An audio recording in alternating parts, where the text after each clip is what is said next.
You guys, the time has come. Today is the day we are doing the Screwtape Letters. I'm really excited. I have been waiting for a good time to dig into this book. It's something you guys have requested a lot. The Young Heretics take on C.S. Lewis's Screwtape Letters is long anticipated, and we're going to do a two-part episode on it. It's been a hot minute since we did a two-part episode. I can't remember. I think the last one was the Kings of Rome. And this is just whenever something is really rich and merits a great deal of attention, whenever I want to dig down into something, I kind of spread it out over a series of episodes. This feels like a good one to do that with. It's a much, much beloved book. And yet, one of the glories of C.S. Lewis, one of the things he was so good at doing is kind of concealing his learning, wearing his learning lightly. And part of the fun of this show is we get to kind of take a little time and dig deeper into some of the stuff that you might like gloss over if you were just reading kind of quickly. Lewis, as we've discussed before, was an Oxford-educated, scholar of literature, scholar of classics, of ancient literature, but also of English literature. He never, I don't think, even his sort of tossed off theological asides were never done lightly. We're never done without sort of deep reflection, careful philosophical reasoning. And if you do spend the time to unpack them, you can find just actually like they're like icebergs. There's an entire sort of set of discussions, a tradition of conversation and of Western thought behind them. So. Sometimes in Christian circles, we say that God put it on my heart to tell you something or to do something. And God just kind of put it on my heart to spend a little time on this work, which is a series of letters from a senior demon to a junior demon about how to corrupt and tempt a human soul. It's one of those works that you can go back to anytime and find that it's like immediately relevant to your life. But there's a lot of stuff in it that as I was going back through it, I was thinking, this is actually really pertinent to right now. And so maybe that's just always the way everybody feels when they read this book again, but I think maybe there's something, important about reading the Screwtape Letters today specifically. So this week we're going to talk about sex in the Screwtape Letters, and next week we're going to talk about war in the Screwtape Letters and courage in the Screwtape Letters. In order to get into it, I just actually want to read something that Lewis wrote a while after he published this book. The book itself, which as I mentioned is it's what you might call an epistolary work, epistolary meaning having to do with letters or constructed out of imagined letters.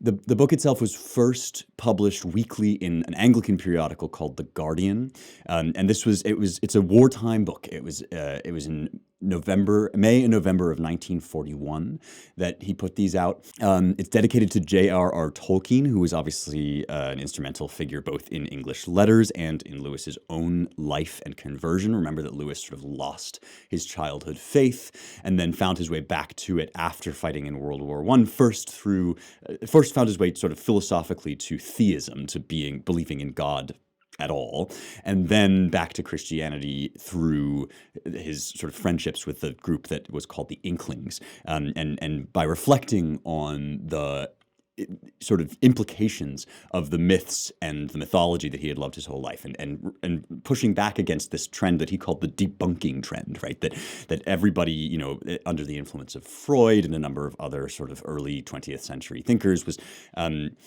was looking at myth and looking at fairy tales and stories as these kind of fantasies that humanity had that were like illusions on the surface of the material world, and what was real was just the flesh and the body.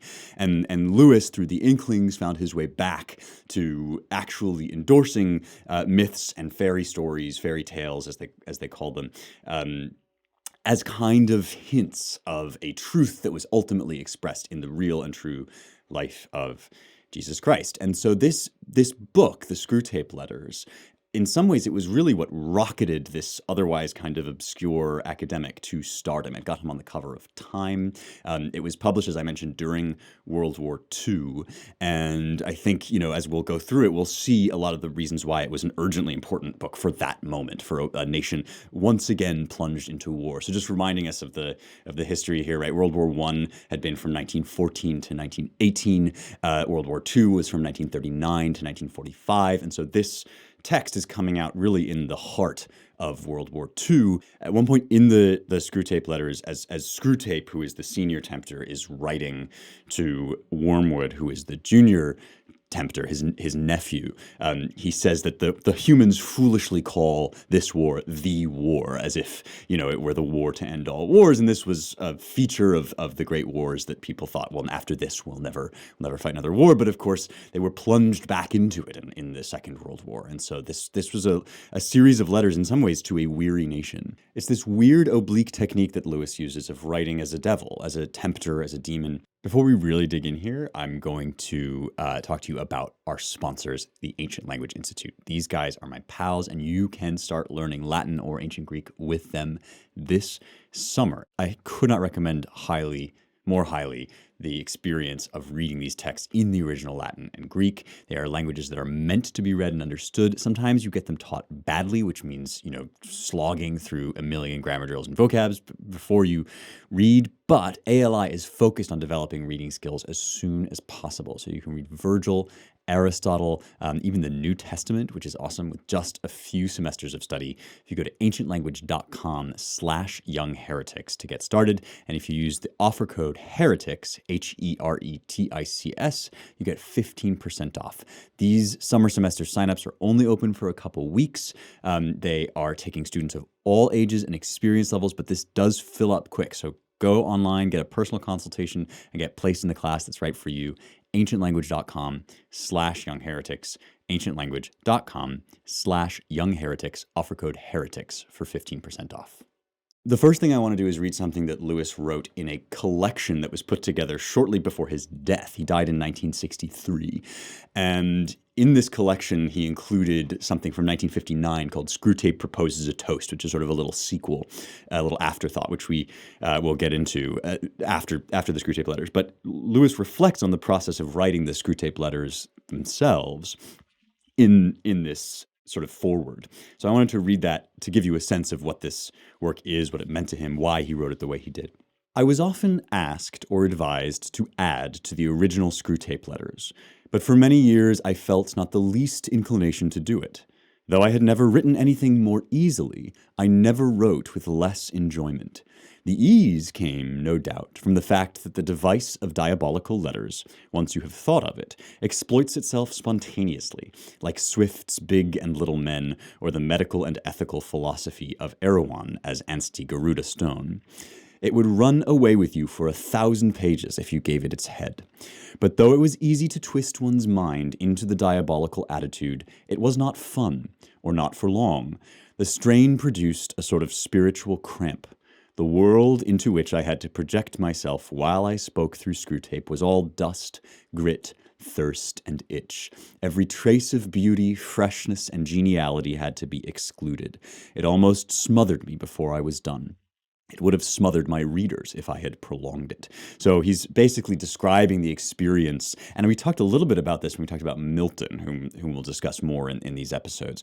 I said that Milton almost, if you can put it this way, he almost empathizes with Satan. That is, in order to depict him accurately, he thinks his way into the mind of Satan. And Lewis is saying it's a very unpleasant experience. You don't want to be in that headspace for too long. And he goes on to say something crucial, I think, that gets at why the Screwtape Letters is so effective. He says, I had, moreover, a sort of grudge against my book for not being a different book, which no one could write. Ideally, Screwtape's advice to Wormwood should have been balanced by archangelical advice to the patient's guardian angel. Without this, the picture of human life is lopsided, but who could supply the deficiency? Even if a man, and he would have to be a far better man than I, could scale the spiritual heights required, what answerable style could he use? For the style would really be part of the content. Mere advice would be no good. Every sentence would have to smell of heaven. And nowadays, even if you could write prose like Traherne's, you wouldn't be allowed to, for the canon of functionalism has disabled literature for half its functions. He's essentially saying that in order to give a complete picture of human life, you would have to not only write the Screwtape Letters, which is this imagined conversation between the devils who are trying to tempt a man. They're called the patient. They call him the patient. Tempt a man into hell. You would also have to write from the perspective of angels, who would be attempting to essentially lead that man to his salvation. And he says there's no way that a fallen human could do that as effectively as he could imagine himself into the mind of a devil. The idea that those two things together would give a complete picture of this individual's life, I think is really central to Lewis's theology. He has a number of passages in other works in which he talks about, the fact that we are always either getting closer to heaven or getting closer to hell. And what you get in the Screwtape Letters is you essentially get a man's life with one half of it filtered out. He says, you filter out all of everything that's good and pure, and you just leave the dirt and the dust and the grit. And that allows us to kind of imagine, and there are several points in the Screwtape Letters where we're invited to imagine the beautiful, the positive, the joy of his life, the things that smell of heaven, as Lewis indicates. And so this idea that in the middle of those two things, right, if you were to superimpose the vision of the archangel over the vision of the devil, you would get a human life, right? That human life is basically a constant battle with both of these things coexisting in one moment, in one soul pulled in both directions. That's a very profound idea in Lewis's work. I think it comes it comes from a lot of places, but we can get a really clear sense of it in Milton. And we've talked already about John Milton's Paradise Lost, his epic poem about the fall of man and the fall of Satan. And Milton is mentioned in the Screwtape Letters.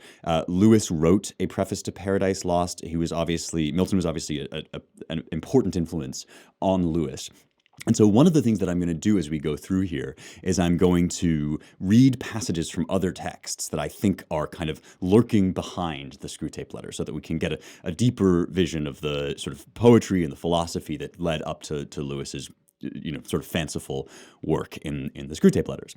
So here's a passage that we didn't read when I talked about Paradise Lost that gets at this sense of a man or of humanity kind of hung in between heaven and hell, like the inflection point in math, right? The inflection point is where the derivative function changes from negative to positive or from positive to negative. It's like this sort of delicate, infinitesimally small point between the positive and the negative, or between, in this case, heaven and hell.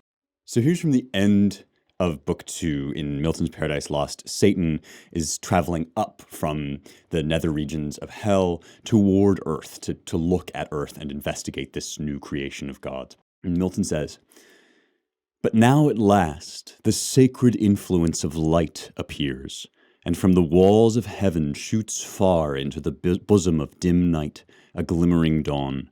Here nature first begins her farthest verge, and chaos to retire, as from her outmost works a broken foe with tumult less, and with less hostile din, that Satan with less toil, and now with ease, wafts on the calmer wave by dubious light, and like a weather-beaten vessel holds gladly the port, though shrouds and tackle torn, or in the emptier waste, resembling air, weighs his spread wings at leisure to behold far off the imperial heaven." So he's saying the regions of chaos and darkness are at last sort of pierced by the furthest outmost reaches of the light of heaven, and Satan is finally kind of making his way up there or toward there. So he says, "Far off the imperial heaven extended wide in circuit, undetermined square or round, with opal towers and battlements adorned of living sapphire, once his native seat." So that's heaven. He's looking at heaven.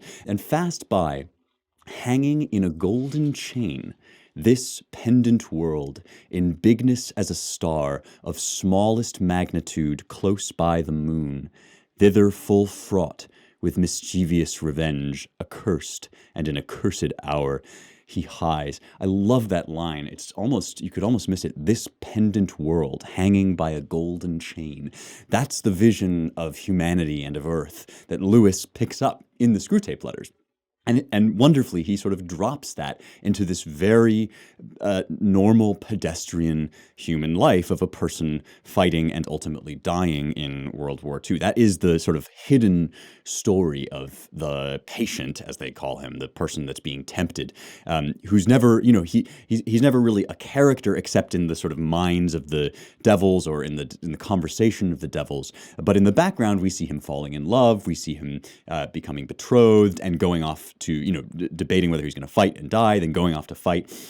And ultimately dying. And so Lewis basically imagines this perfectly normal, there are a million stories like this in England at this time, but he imagines that as taking place on this pendant world, hanging by a golden chain between heaven and hell. Well, you won't be surprised to hear me say that I think we are really in a crisis in America. I've talked about this really since the beginning of the show. The way that the woke left, the radical left, has taken over all our institutions, tech, corporations, media, the universities, right? Everywhere you look, there is censorship and these really poisonous ideologies. None of this happened overnight. It is the result of long decades of work on the part of leftist radicals, and it is time that we fought back. Conservatives have not been good about this. Now we are taking charge. Scott Walker, who was the governor of Wisconsin and proved his ability to stand up against whatever the left threw at him, has a long game, a plan for taking back America's hearts, minds, and souls from the poison of the left. He's the new president of Young America's Foundation, and he is launching the long game as a bold plan for winning both the battle and the war. You can get a free copy of this playbook called The Long Game at yaf.org/long game. So go to yaf.org/long game today and get a free copy of this bold plan to save America and find out how you can help. yaf.org/long game. So let's get into it. As I said, I want to talk about sex this time around in this book, because there's really two major strands of what happens to this guy. One is his love life, and then the other is his debate about whether he's going to have to go off to war. In his love life, I think Lewis reveals some interesting things about his theology of the body and the soul. We talk about this a lot when we talk about, gender and sex and romance on this show. I'm always emphasizing that the trick is to understand the human person not just as meat, that is, not just as chemicals and neurons firing, and also not just as a kind of gelatinous spirit floating in the air, but as this unified body and soul. It's the idea that your body, you are entirely in your body, but the fact that your body has life and is organized rationally is in itself a reality, and that reality is called the soul. So here are these two devils, right? They're looking at a human person. The senior demon is named Screwtape. His nephew is named Wormwood, and he's a junior tempter. This name is really great. It's taken from Revelation. In Revelation 8, verses 10 to 11, it said that an angel blew his trumpet, and a great star fell from heaven, blazing like a torch, and it fell on a third of the rivers and on the springs of water. The name of the star is Wormwood.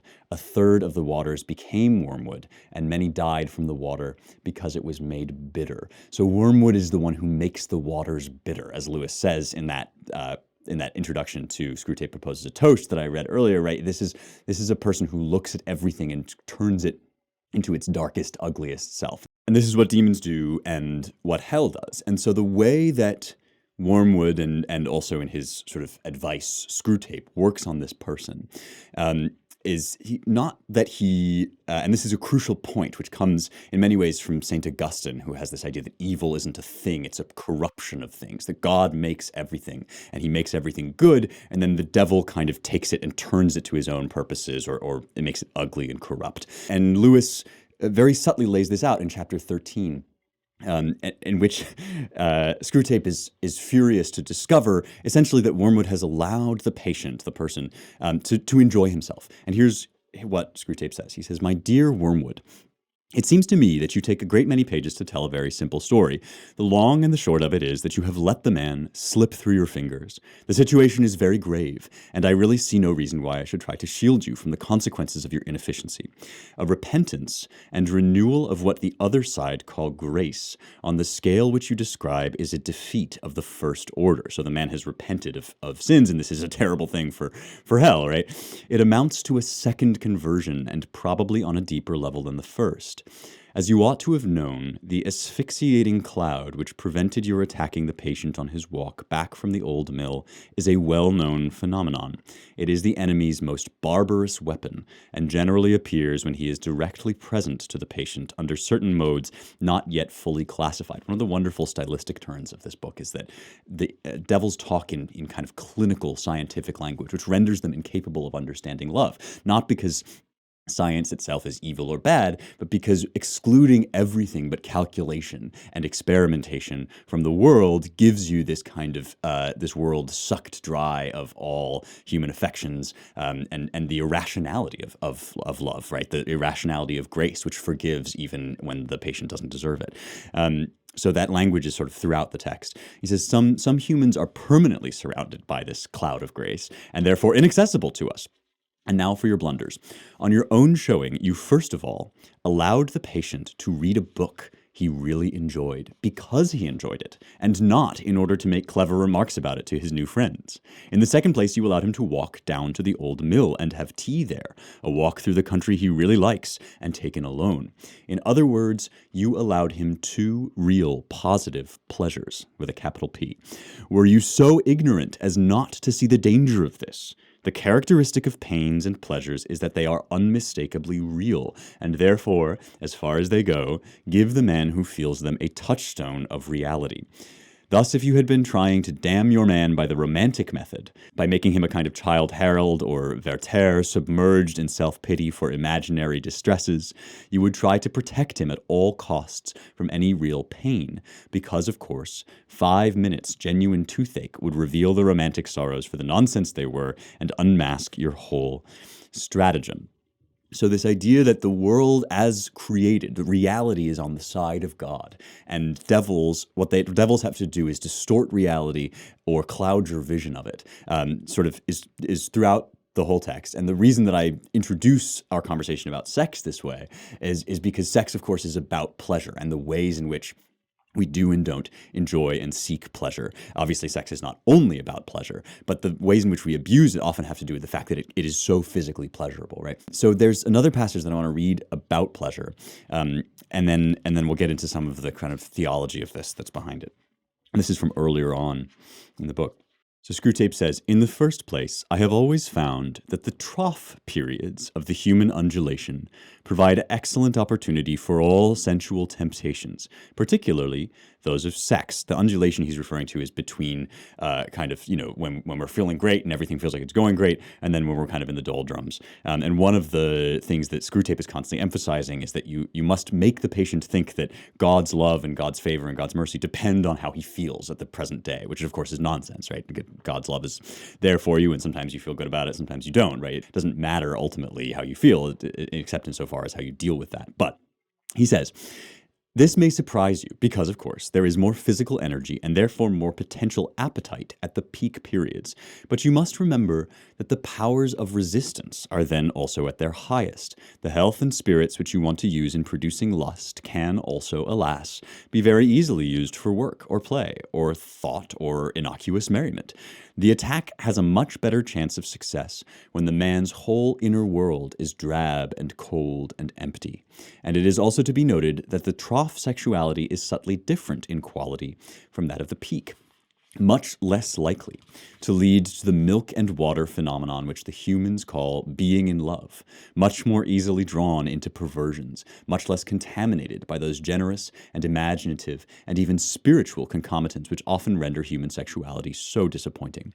It is the same with other desires of the flesh. You are much more likely to make your man a sound drunkard by pressing drink on him as an anodyne when he is dull and weary, than by encouraging him to use it as a means of merriment enjoyment among his friends when he is happy and expansive. So he's saying that these pleasures of the flesh are dangerous to devils because they can be woven through with spiritual goods. Because, of course, I mean, as Christians are taught by the act of communion, right, when Christ gives us physically bread and wine, his body and blood to eat, right?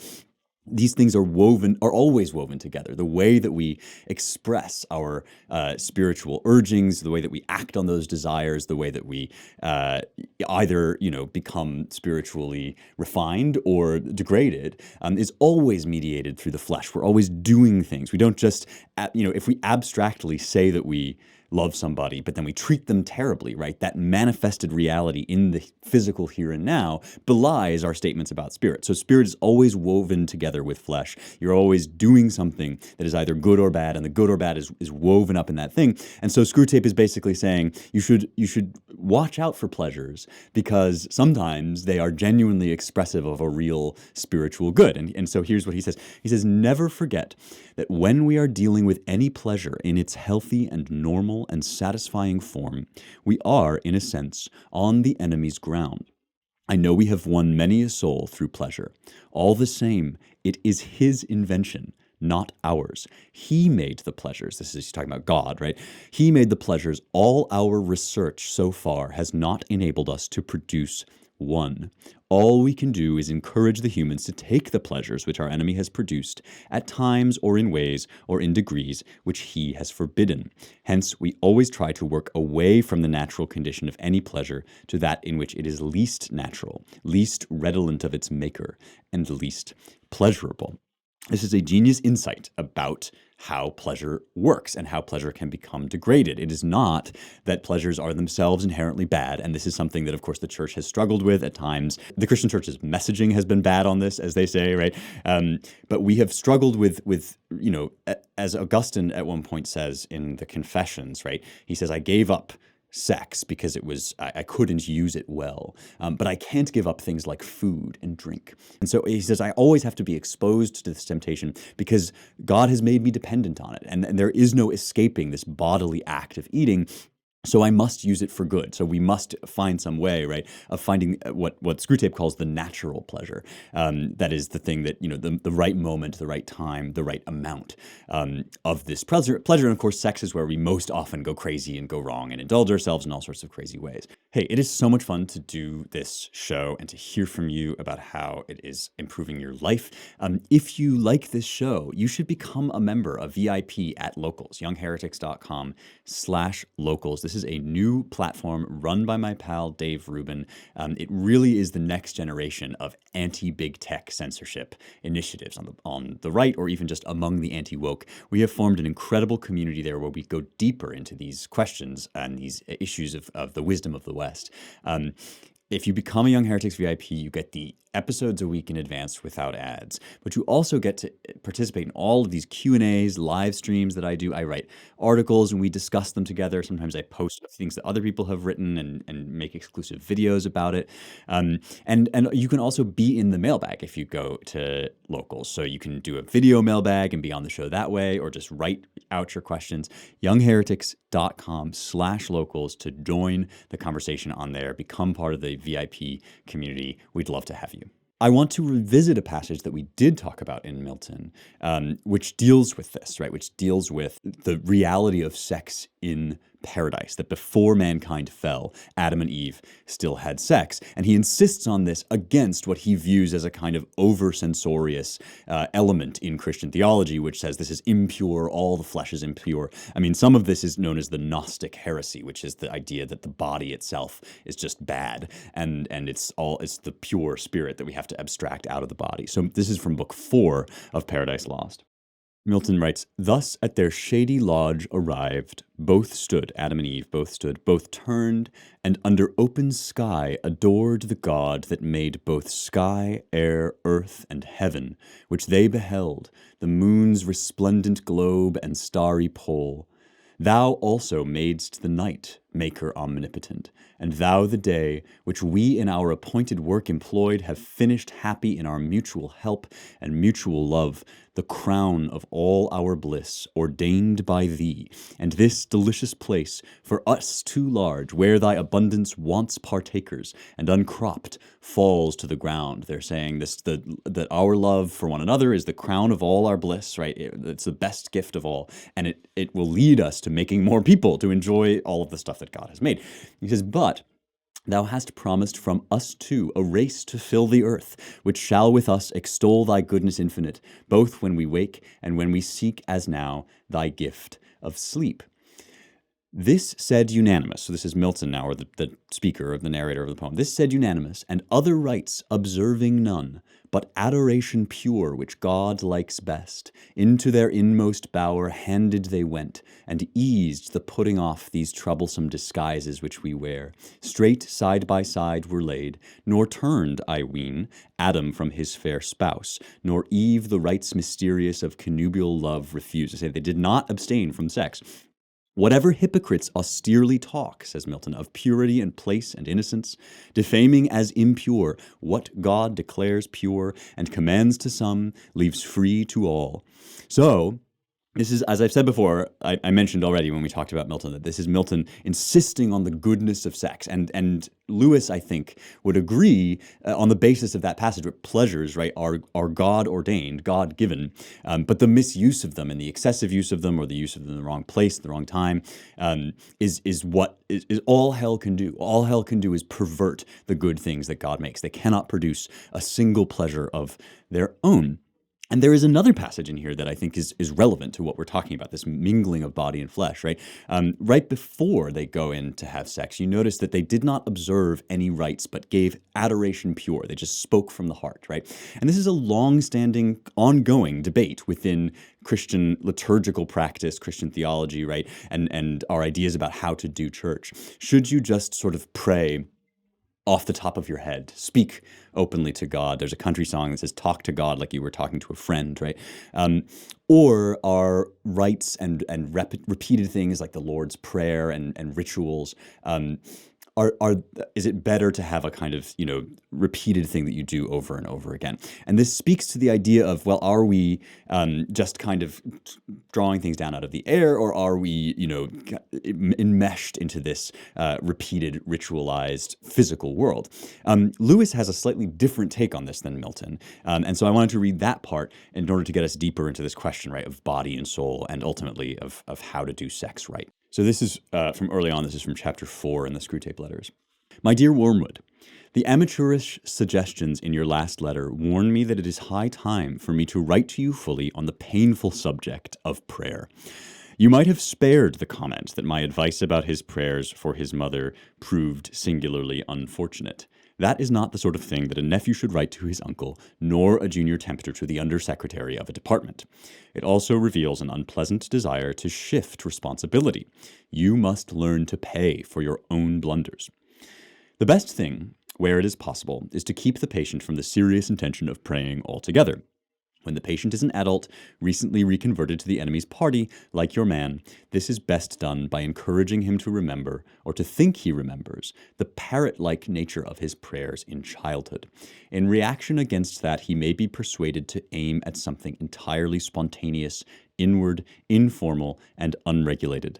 And what this will actually mean to a beginner will be an effort to produce in himself a vaguely devotional mood, in which real concentration of will and intelligence have no part.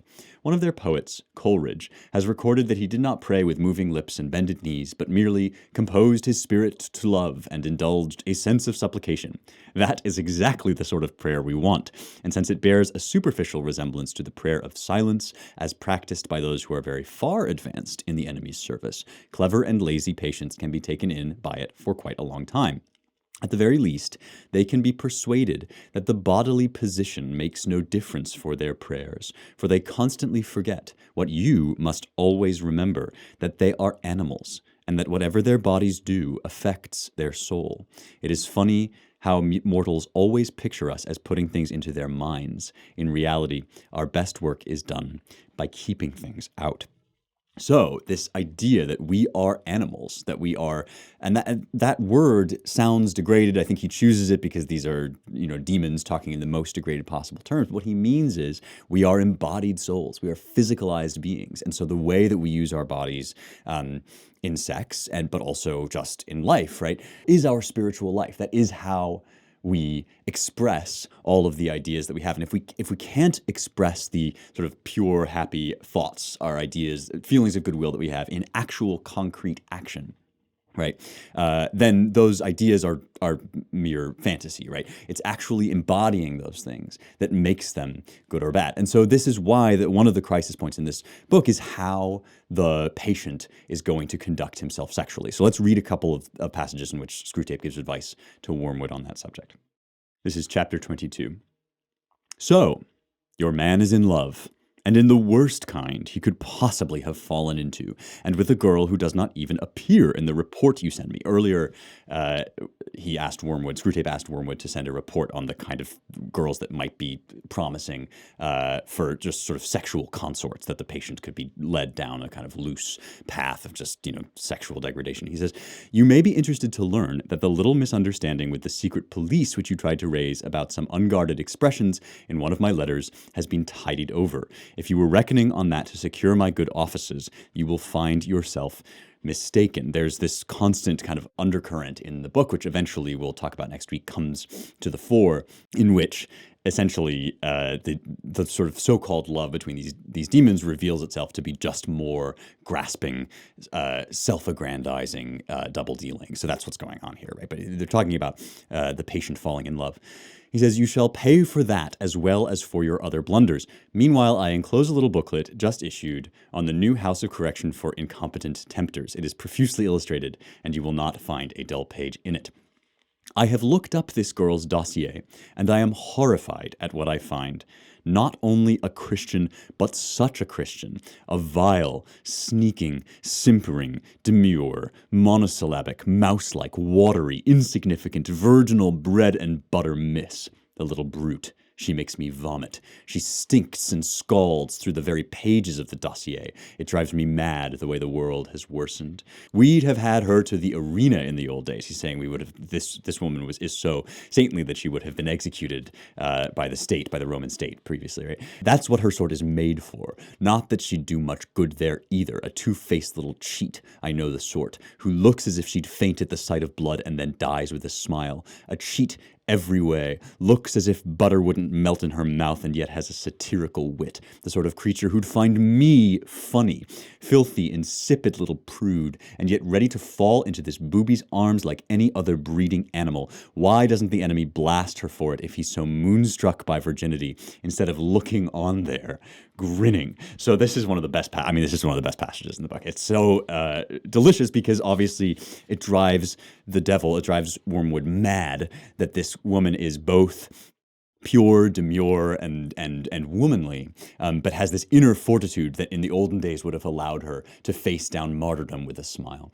And of course, this will be a terrible influence on the patient, who will be led through his desire for her and his sexual attraction to her, but also his romantic attraction to her, right, into this kind of spiritual life that she basically is a symbol of. I mean, this is an old trope that we've talked about. It's in Dante. It's in Faust. It's in a number of it's in any number of works, and Petrarch, which we've discussed, right, where the woman is a kind of embodiment of the spiritual life, and by her romantic allure, a good woman draws a man up into the best parts of himself, and this is horrifying for Wormwood. And we have a little reference when he says that she would laugh at me.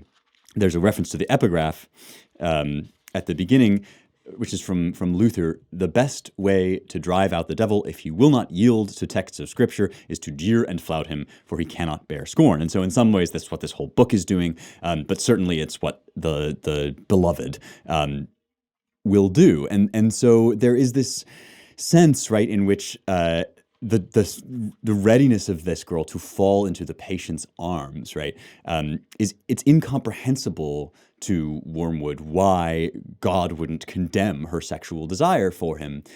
But of course, as we've been discovering, right, through this this episode and through this text, right? The whole point is that sexual desire per se is actually a good, right? And the enemy God stands on there smiling as he sees. I mean, he's delighted to see the flowering of young love and of sexual attraction between these two people.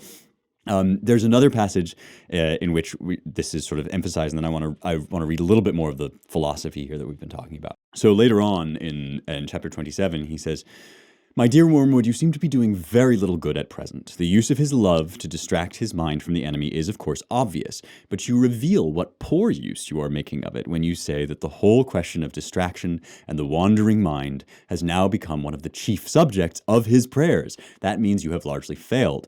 When this or any other distraction crosses his mind, you ought to encourage him to thrust it away by sheer willpower and try to continue the normal prayer as if nothing had happened. Once he accepts the distraction as his present problem and lays that before the enemy and makes it the main theme of his prayers and his endeavors, then, so far from doing good, you have done harm. Anything, even a sin, which has the total effect of moving him close up to the enemy, makes against us in the long run." So this is where I think, we sort of see Lewis bringing his own, I mean, at all points in this book, Lewis is bringing his own experience as a sort of reconverted man and his own sort of intimate awareness of his own failures in prayer and his successes in prayer, right? All of these are kind of written into the character of the patient. And the patient is not Lewis. I mean, he doesn't have the same fate as Lewis, as we'll get to next week, but there's a lot of self-portraiture, I think, kind of under the surface in this.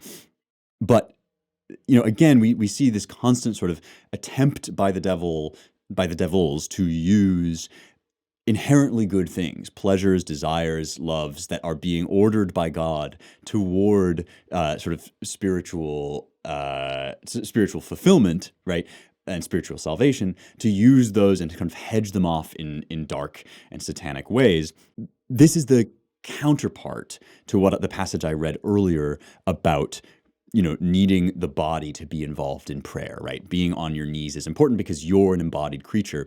But at the same time, right, what's going on in your life in prayer is what you should be praying about, right? So he's saying basically now you can use the ritualized sort of sterility of repeated prayer to encourage the patient away from actually talking to God about what's on his mind. So there is this kind of back and forth between these two things. On the one hand, right, you can't escape your body. You can't just think your way out of your sins. You have to actually be living in the life that you're really living. But that means, therefore, that you have to be ready to bring to God whatever is on your mind, because again, like, the spiritual life isn't happening in some far off world, right? Like the battle for your soul isn't going on some ethereal plane. It's going on right now when you're falling in love and you're deciding, you're being distracted from God by your love, but God can also use your love, right? These are the real things. Like when you wake up every day, right? You are smitten with this girl. You are, married to a person you've loved for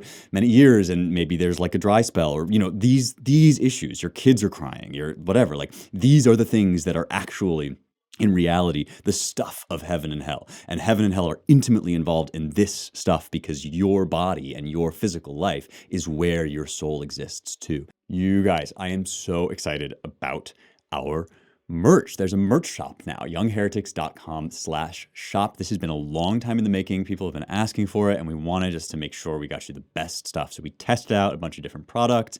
I wore a bunch of them and just made sure that we were getting you the most quality design and material and all that stuff. And it is now live, youngheretics.com/shop. You can get hats, t-shirts, stickers. You can wear them on your laptop to piss off your leftist college professor. You can cut the sleeves off the t-shirt and wear it to the gym. I have one that I did that with, but you can also just wear them around. They're really high quality. I love the hats, especially. If you go to youngheretics.com/shop, you will get 10% off if you use the offer code LAUNCH, and that's limited time only to use that offer code. Get 10% off youngheretics.com/shop. Show the world proudly that you are a member of the Young Heretics universe, and get your swag. It is so cool. I'm very excited. Because this is a very, long-standing and deep issue in Christian theology, I thought one other thing that would be good to bring in here is Thomas Aquinas, who in my view is really the great philosopher of the soul, and he is, and of a number of other things as well, right? The Summa Theologiae is kind of this encyclopedia that he composed. in the 13th century of just various questions that you might have about Christian theology and how to square them, especially with Greek philosophy. And so we've talked before about this big Greek word hylomorphism, which is soul in matter or form in matter. Hyle in Greek is just stuff. It's like, literally it's wood that can be shaped in different ways. And then morphe is form, so the way that the stuff is shaped. And these two things, right, are distinct from one another, but they're also inseparable. You can't take the circle out of the wood that it's made of. It's always there in wood or steel or ink or whatever. And Aquinas uses this idea to get at the nature of the soul. This is part 1, question 75. I'm going to read a couple passages from it. He says, to seek the nature of the soul, we must premise that the soul is defined as the first principle of life of those things which live. For we call living things animate, i.e. having a soul, and those things which have no life inanimate. Now, life is shown principally by 2 actions, knowledge and movement. The philosophers of old, not being able to rise above their imagination, supposed that the principle of these actions was something corporeal. We've talked a lot about this, right? In Stoicism, in Epicureanism, the idea that, well, if the soul causes us to move, causes us to think, and that's why we move, then it must be a body. Right, it must be a fine mist dispersed throughout our veins and our sinews, or it must be some other kind of corporeal thing. They asserted that only bodies were real things, and what is not corporeal is nothing. Hence, they maintained that the soul is something corporeal. But, and he goes on, this is from later on, he says that the idea that something is a thing can be taken in 2 senses. Firstly, for anything subsistent. Secondly, for that which subsists and is complete in a specific nature. So, for example, right, he says, the human soul is a part of human nature. It can indeed be called this particular thing, in the first sense as being something that exists, but not in the second, because what is composed of body and soul is said to be this whole thing. He's talking about the distinction between, right, your hand exists, but it's not its own thing on its own, except as part of the body. And the human soul, right, all that you are is a soul in a body. And to abstract either one of those out of each other is essentially to lose the fullness of what you are. And yet these things are distinct, right? We know that we have things like love and desire and joy. And we know also that we have things like hunger and pain in in your shoulder or your gut or whatever, right? And you really, when you get right down to it, you can't actually separate these things from each other. It doesn't give a full account, either to say, that I am a soul, that I have pure desires and intentions with no bodily consequences. Because imagine, right, if I said, like, I have love, but I never did anything. If a man saith he loveth his brother, if a man saith he loved God, but he loveth not his brother, then he is a liar, right? This is from Scripture, the idea that if you have this kind of like pure abstracted love, but you never actually embody it in any way, then it's nothing. But also we know that in our times today, we talk about the human person in the most degraded possible way, right? That it's just body parts. You and me, baby, ain't nothing but mammals, right? You can see like Cardi B and Nicki Minaj and these singers that just reduce sex to this pure physical transaction. Or when we say like an individual is high T, meaning he has like a lot of testosterone or low testosterone, right? This is a crude, physical, chemicalized way of talking about the human person. Testosterone is not manhood. Manhood is a spiritual characteristic, right? And so when we just think of it as like, oh, you can inject it into your arm, then we miss all of these ways in which, men, for example, who are physically testosterone deficient still find, the strength of will and character that we define as manliness and manhood. These two things, the body and the soul, are linked up together. And if you take nothing away from this first foray into the Screwtape Letters, take this away, right? What you are doing today, and especially, right, how you are behaving in relationship to other people you fall in love with, people you are friends with, people you don't like very much, people you pass on the street, right? That is where the battle for your soul is taking place, right? That is where all of your spiritual ideas about yourself, all of your moral ideas that we've talked about, like in the Nicomachean Ethics, right? Like all of these ideas you have about virtue. If you have great ideas about virtue, but you find them very difficult to apply, right? That's the struggle. Don't be surprised if it's hard, right? Because it's easy to have good ideas about virtue. What's not so easy is to put them into practice and to use them for the service of what they were meant for, which is for God and for the good. All right, that's the first week that we'll do on the Screwtape Letters. That's about sex. Next week, we'll talk about courage and war, which is related to this body and soul issue, but is kind of a different angle on it. And let's do the mailbag. Mailbag questions come to me through Locals. And if you are not on Locals yet, get on Locals. It is such a cool platform. It's where we have created this VIP community of people that dive deeper into these issues together. We have discussions, we do Q&As, both live and over text. I write exclusive articles there that we then discuss in the comments, right? It's a way of digging deeper into this stuff. You also get the episodes a week in advance, and you get them without ads. So if you're not yet on Locals, go to youngheretics.com/locals and become a Young Heretics VIP. And that one of the benefits of that is you can ask mailbag questions, both video mailbag questions and, like today, we have a text mailbag question. And that's also for subscribers, for VIPs only. So this is Matt. Matt says, I am rereading the 4 quartets. Of course, I went to listen to your podcasts where you discussed them. I started wondering simply, how do you choose your topics? For example, I thought your podcast on Julian of Norwich was random until I heard you reference her in your 4 quartets podcast. Do you have a master plan? This is a really interesting question, and I think it speaks to something not just about how I do this podcast, but about how people can or should choose which books to be reading. First of all, it's awesome that you're reading 4 quartets. And I'm really glad whenever people tell me like, oh, your podcast made me want to go away and read this thing. Like, that's really cool. I totally do not have a master plan. I mentioned at the beginning of this episode, right, that I actually just sort of felt like God put it on my heart this time to do Screwtape Letters. And I always joke like God prepares my reading lists. Like, I cannot predict when that's going to happen or when I'm going to happen across the right thing. But those connections that you mentioned, right, which I do make and which often come to me in the moment of recording a podcast, like they're not written out in my notes. I just sometimes like, oh yeah, like this really relates to what Milton says here or what Aquinas says here, right? Those connections are the whole heart of having a reading life.